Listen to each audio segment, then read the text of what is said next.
Welcome to Tigers Untapped, a Bluff City media podcast. Stepping up to the microphone are your hosts, Trey Lasley and TJ Willis. Now, let's get to the show.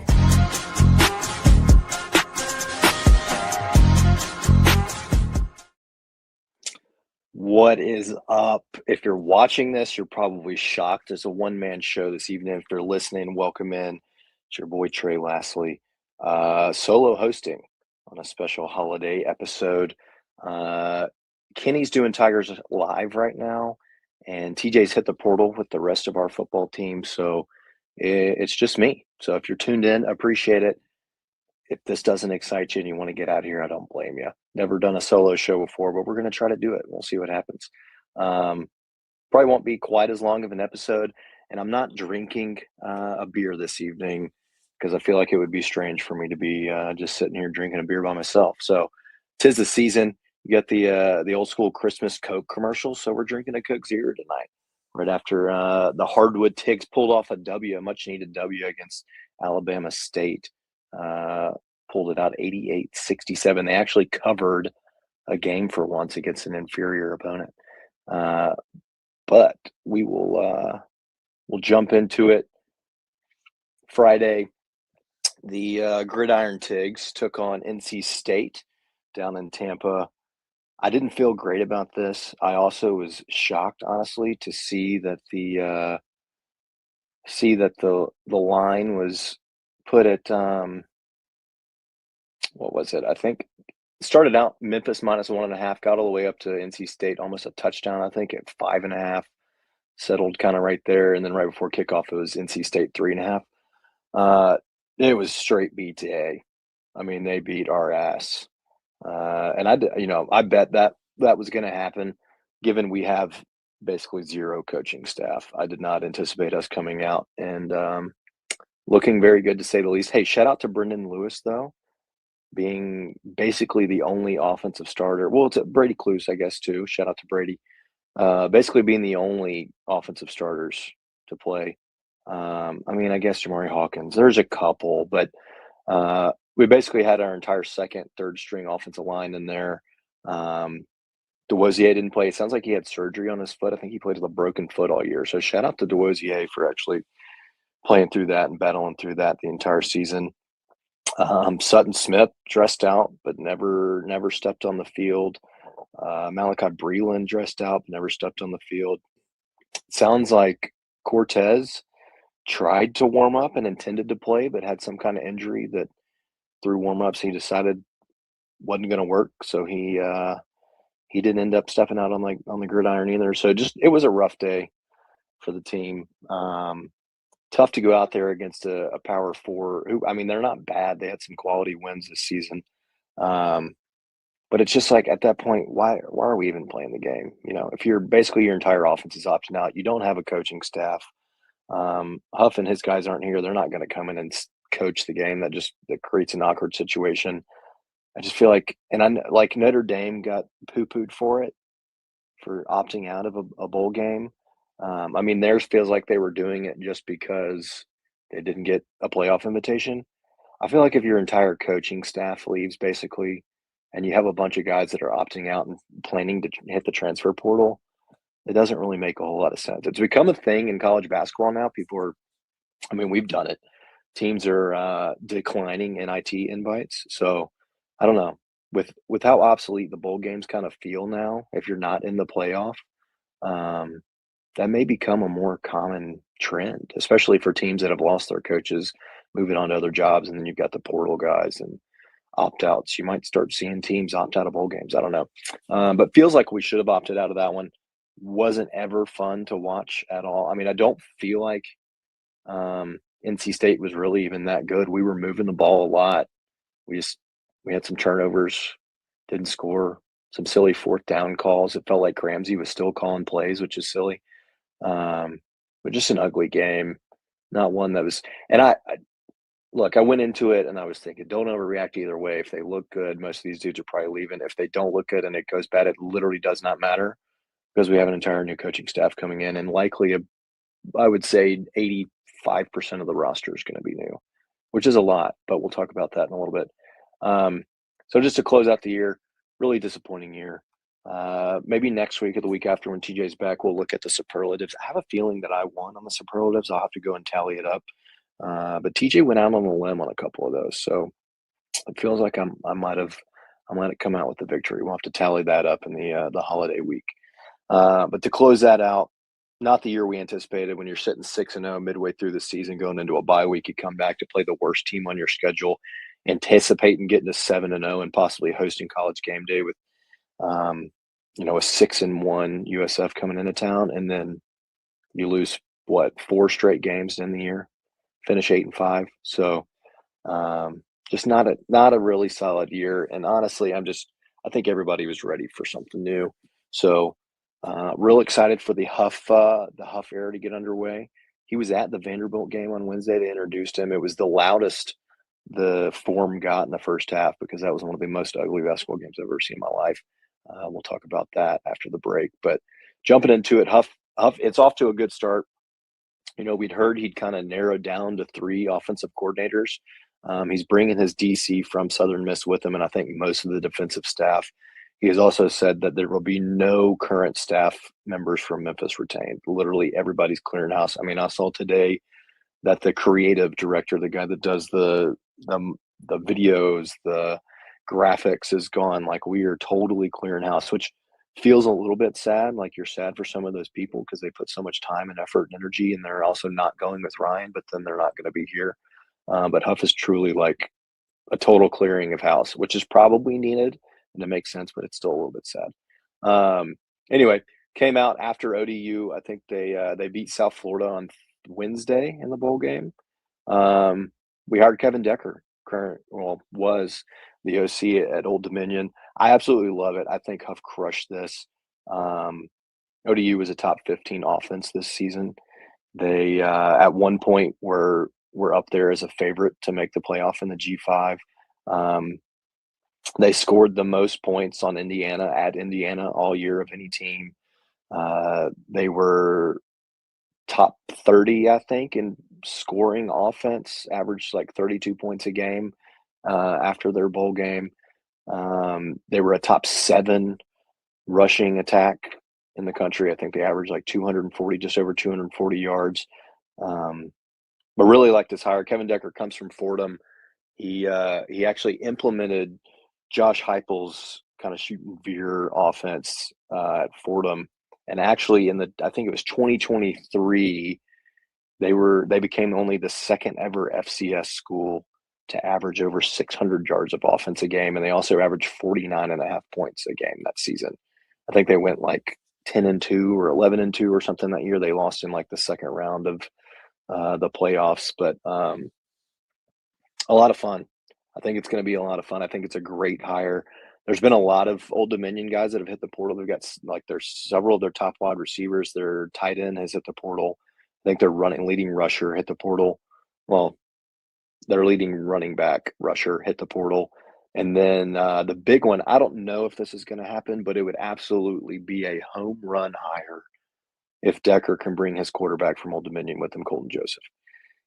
You talk about a true dual threat. As excited as we were about Brennan Lewis, and maybe Brennan Lewis's stats probably, I won't say maybe, they probably would have been better had he not battled an ankle injury for half of the season. But Colton Joseph, he threw for 2,700 yards, rushed for 1,000 as a quarterback, and was responsible for 34 touchdowns. So absolute stud. Super freak athlete, would be a heck of a lot of fun. He's going to get some Power 4 offers, no doubt in my mind. So we'll see what happens. But having Dekker here and having that relationship established, I think he's been there for 2 years. So him and Dekker know each other really well. It is a step up, I would say, coming to Memphis versus ODU. Probably can pay him more than what he was making at Old Dominion. And I would say you have a legit shot at making the college football playoff if you win the American. So, and we know it's not. I know James Madison got there winning the Sun Belt this year, but we've talked about it. The playoff is changing. There will never, ever, for the rest of the playoffs being 12 teams, ever be 2 G5s in it ever again, especially after what happened in the weekend. James Madison, although they did cover and they put up 34 points at Oregon, and then Tulane getting run out again down in Oxford. That'll just never happen again. But love the hire. I'm excited. I think we're going to have explosive offense, especially with what Huff was talking about, getting really, really, really fast guys and getting them the ball. Dekker's offense is fun. It's a lot like Heupel had at UCF or at Tennessee. Explosive, big play. Wide receivers popping open all over the field. Just from a schematic standpoint, it's hard for defenses to cover. And if we get a mobile quarterback, if you get Joseph to come over here, if you find somebody else, we'll talk about in a second. But I think it's an absolute home run hire. Not somebody I'd been looking into, because honestly, it feels like Dekker might have been a candidate for a lower level P4 coordinator job. But absolutely a home run in my eyes. With that, we are what's today? December 22nd, Monday. Basically our entire team has hit the portal, it feels like. Anybody that was playing meaningful minutes. I mean, Sutton Smith hit it today. We've had Breland hit the portal. We've had, just about anybody. Chris Bracey hit the portal, which is also, I don't think them hitting the portal necessarily means that they're gone.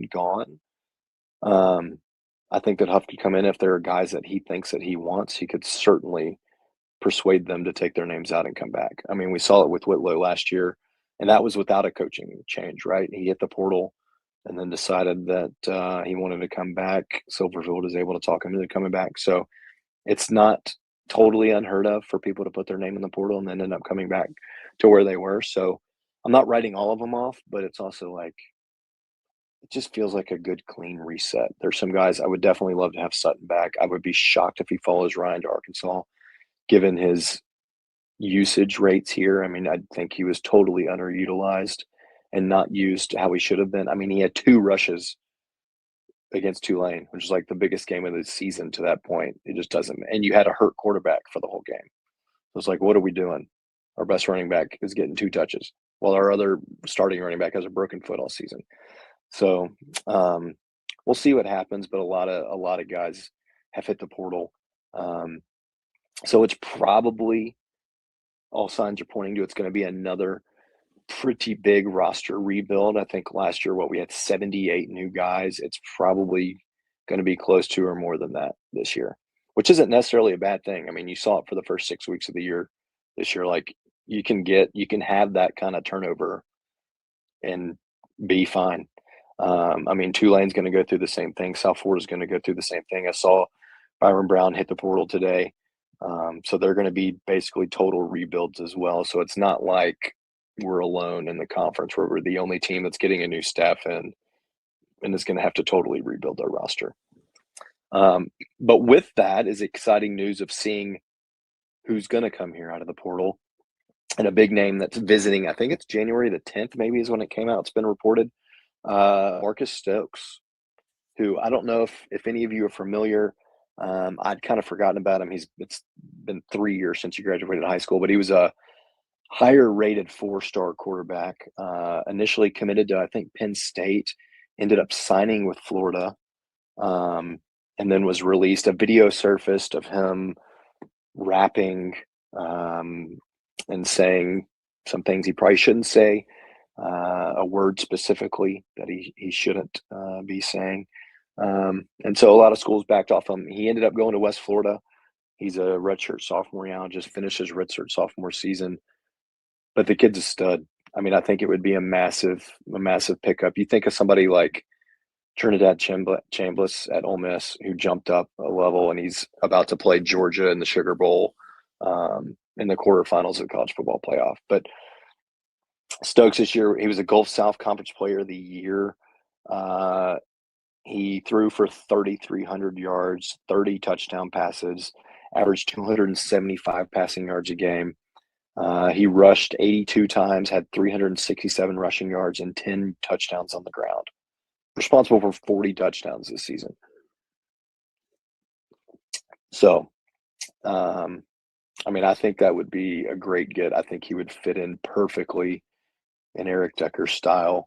Makes a ton of sense. I mean, he's probably going to have some other visits lined up as well. I wouldn't be shocked if, similar to Joseph, He hits up some lower level mid-tier P4 schools, but just something to watch. And as we get through this off season, we'll start filling out the staff. We've seen some other names popping in, especially on the offensive side. The tight ends, got the O-line coach from UCLA. I think the tight ends coach coming with Dekker from Old Dominion. So would be interested to see if we get their tight end, who I think was a Sun Belt player of the year, maybe first team or all conference tight end over there. But it'll be fun. It'll be fun to see who's coming in the portal. We need running backs. Huff has already mentioned how important it is to have a defensive line. So it's going to be a lot of fun to hopefully get some big names, big bodies on the D line and have a real good defensive line that can stop the run and get to the quarterback. So looking forward to that. But it should be a fun offseason. I'm excited. I was really, really dreading the offseason before Ryan got hired away, just because it felt like we were stuck, you know? And I know I've got some buddies that have texted me that are worried about all the guys that have hit the portal. What's it going to look like? They're worried about their rebuild. And I'm like, this isn't any scarier than Ryan being back, you know? This is exciting. We're going to have a brand new team, a new staff, a new look. You know, I got to keep reminding myself of that. We're not coming in week 1 next year and it's going to be the same looking football team. We're going to look totally, everything is different. We're going to have different hype up videos. We have different graphics. We might even get back to wearing a bunch of different uniforms. We may bring the chrome domes back. And that's what I'm excited about, a brand new football team. So looking forward to the rest of the offseason. We're going to take a quick break right here, and then we'll get back. We'll talk a little bit of basketball, and then we'll get out of here. It's Christmas week. We got stuff to do. I know you guys got stuff to do. So we'll be right back.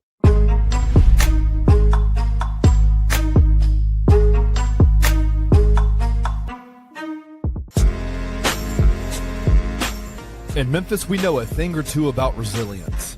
From the grindhouse to the Delta, we protect what's ours. But when pests invade your home, it's time to fight back.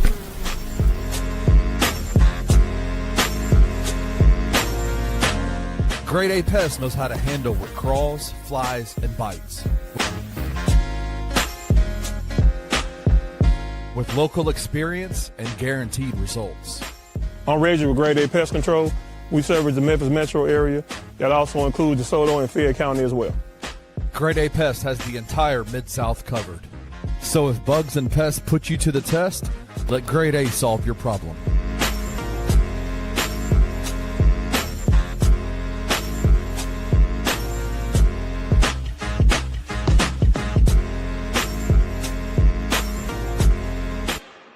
Drew, we had one of the most underwhelming Heisman winners, I think, of all time. Francisco Mendoza. I almost said closed. Fernando. I almost Case like, closed. Bang the gavel. Yeah. 7 of the 12 games that Diego Pavia played, he was the leading rusher, obviously the leading passer for Vanderbilt. Most of the time, the leading passer in the game. He had more passing yards than Francisco Mendoza did and played in one less game than Mendoza did. But to me, Drew, I think the antics around how that kind of ended didn't like that. To me, was like, all right, I'm okay with this. I would have voted Diego Pavia. Diego Pavia is somebody who I love. I love the swaggy. I love the cockiness. I love the in-your-face brashness of Diego Pavia. He went too far afterwards. Mm-hmm. He definitely went too far. Tune into the Two Buck Sports Show with Rusty Witten and Drew Gann, Monday through Friday at 11 a.m. on the Bluff City Media YouTube channel. I wasn't sure when to expect him with his injury. Mm-hmm. This is earlier than I was anticipating. Yeah, it's a little early. I didn't think we'd see Braden Clark in 2025. I thought, given his rash of knee injuries, his knee age, he's not necessarily an old NBA player, but his knees and his lower extremities are, because of the multiple injuries that he's had on them and surgeries in the last few seasons. I am a little surprised he's coming back earlier. I originally projected early next year, and I think the Grizzlies timeline kind of lined up with that, but apparently he healed quicker. Rehab's been going really well. He has been in the background of a lot of these practice videos, getting shots up, getting dunks in. BC coming back early isn't reactionary in any way, is it? I mean, not given like the severity and multiple injuries that he's had over the last few years. No, this is not an emotional reaction. This is not an emotional reaction. Kind of goes against the tank theory too, because if we're rolling out a tank, we're slow rolling the tank. Why are you rushing BC to get him back early? Tune in to The Daily Grind with your host, Lute Hatmaker, every Monday through Friday at 7:30 a.m. live on the Bluff City Media YouTube channel.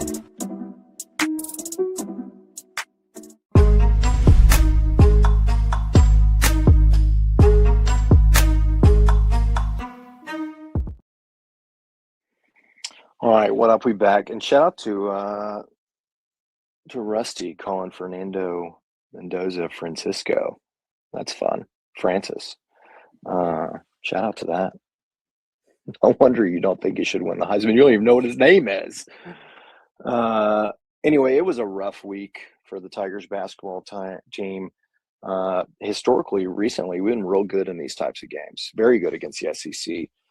We are now, we just fell to 0-3 on the season against the SEC. Is that right? I guess 0-4 if you count the, or 0-5 if you count the two exhibitions. The Vandy game was awful. I was on Tigers Live with Kenny and Francis last week after the game. First half, I mean, it was one of the ugliest games I've ever seen. Vandy did not look like a top 15 team. And then, of course, they go out yesterday and absolutely obliterate a Wake Forest team who I don't think is that bad. I mean, they beat them by 30 at home at Wake Forest. So maybe Vanderbilt is good, and we just did a hell of a job mucking the game up. I don't know. But you lost by 77-70 in overtime. If you listen to Tigers Live, you already know this. If you haven't listened to that and you didn't hear me talk about it, my dumbass thought that we won the game on Hassan's layup at the end. I had totally just blocked it out that Bradshaw missed one of his free throws. So when they went down and missed two, I thought we were only down by one. And he made that layup, and I ran screaming from the club level to the garage, the parking garage, thinking we had won. And we were going to have a top 5 net win metrically. We were going to skyrocket from the 120s to 60th, a top 10 KenPom win, only to get to the door and see an older couple say, "Oh, well, I guess we should go back in." And I was like, "Go back in for what?" And I see that the score is on the TV and it says 62-62. So I hurried my ass back in there to only watch us lose by 7 in overtime. It was real ugly. There were just a lot of things. Offensively, we struggled horribly. I feel like we should utilize the full court pressure a lot more. It seems to be not only incredibly disruptive. I mean, up to that point in the season, Vanderbilt had been really good with taking care of the basketball, and we forced them into 20 turnovers. It also appeared to be, at least in that scenario, our best offense. I mean, it got us back into the game very quickly. We were struggling in the half court offensively. We're not the best shooting team by any means, certainly nowhere near like we were last season, where we led the country for a majority of the year in three-point shooting. But just not, I felt like it was there for the taking, and we kind of squandered it. We did cover, which we've done, and I think every loss but one, basically. And I guess UNLV we didn't cover, so every loss but two. Some are saying we're the best 4-7, I guess now best 5-7 team in the entire country, because 6 of our 7 losses are to Power 4 teams, and all but 2 of them are by single digits. I mean, we're a play here and there in every single game away from really not being in a terrible spot at all, and probably only having 2 losses to UNLV and to Louisville. You had a chance there late against Purdue. You should have beaten Wake Forest, inexcusable. You should have beaten Vandy, arguably. Like, you're very close to this being a totally different season. And then you went down to Starkville, which felt like a must win, and basically the same thing played out. We had our 9th different starting lineup in 11 games on the season, which feels ridiculous to say. I don't know how we're this far into the year and we don't have a set starting 5. I think we might now. We've now had 2 games in a row with the same starting 5, so we might have found it questionable, in my opinion. Something I didn't talk about, but I talked about in Tigers Live. There was a play in the Vandy game in the second half when we had cut it all the way back, and I think the game was tied at this point.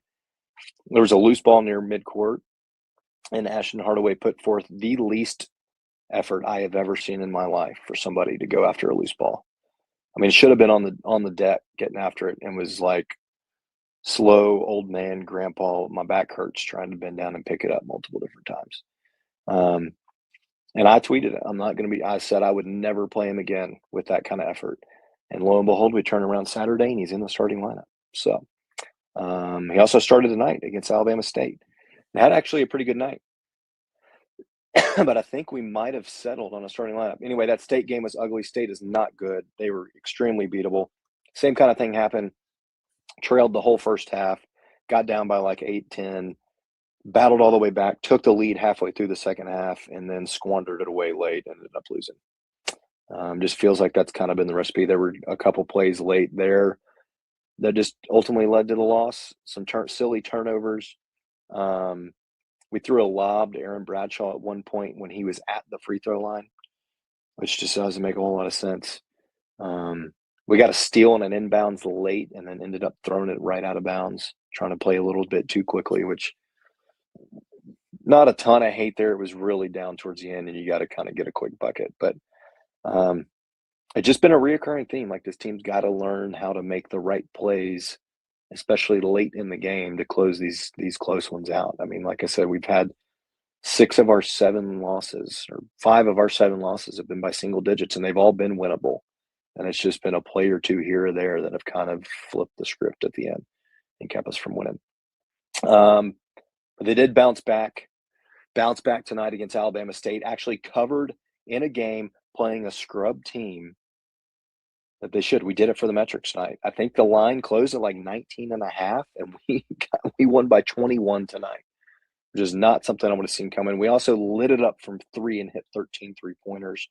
A large thanks of that is to Doug McDaniel, who was 7 of 12. Ashton also hit 2 of 4, so shout out there. But you had your same starting 5 for the second game in the room: Doug McDaniel, Hassan Thedford, Tierna Silla, and Ashton Hardaway as your starting 5. With Curtis Givens, I need to spend a little bit of time. I don't know if the injury that Curtis took and the time away was like what happened in the Rookie of the Year, where he breaks his arm and then comes out and he's a freaking MLB starting pitcher. I don't know what happened. The deep thigh bruise that he suffered has turned him into a different player than the first 6 games of the year. He looks way more under control, way more confident. He's scoring it, and that's back-to-back. I think he had 18 against State as well. He had 18 tonight against Alabama State, 7 of 12 from the field, 3 of 6 from 3, 1 of 1 from the free throw line, 2 rebounds. So we might have found something. I think we're narrowing the rotation down. We really only, all 15 guys saw the court tonight, but really only 3, 4, 5, 6, 7. 8 if you want to count Majak, who only played 10 minutes. Really only 7 guys played a majority of the game. So we might be figuring something out. It might be just in time, because now we've got a lengthy Christmas break. Guys get to go home, see their families, reset, and you come back and you open up conference play New Year's Eve with North Texas, and you got 19 games. 19 games left to solidify a 1 or 2 seed in the conference tournament, and you win 2 games and you're in the NCAA tournament. That's all you got to do, and then you just wreak havoc. You've already proved it that you can hang with Purdue, who's going to be likely a 1 or 2 seed. So use these next games, fine tune things, get guys in a rhythm. We'll get to March. We'll be playing our best basketball, and who knows what'll happen. That's why they play the games. So we'll see. Should be fun. Hey, if you're still listening at this point, I appreciate it. I've never done one of these solo before. I don't know why I did this. I should have just probably jumped on a Tigers Live with Kenny like you wanted me to. But I said, you know what? I got some other things I want to talk about than the Alabama State game. TJ hit the portal, left me high and dry, and Kenny's doing too many shows for this company at this point. So you got me solo. I appreciate you listening. I hope you have a happy holidays. Thanks for tuning in. Shout out. Come back next week with a cold beer. Stay for the hot takes. And we might actually have a full cast. So shout out. Merry Christmas. If you enjoyed this episode of Tigers Untapped, leave a rating and a review wherever you download your podcasts. Like and subscribe at Bluff City Media's YouTube page.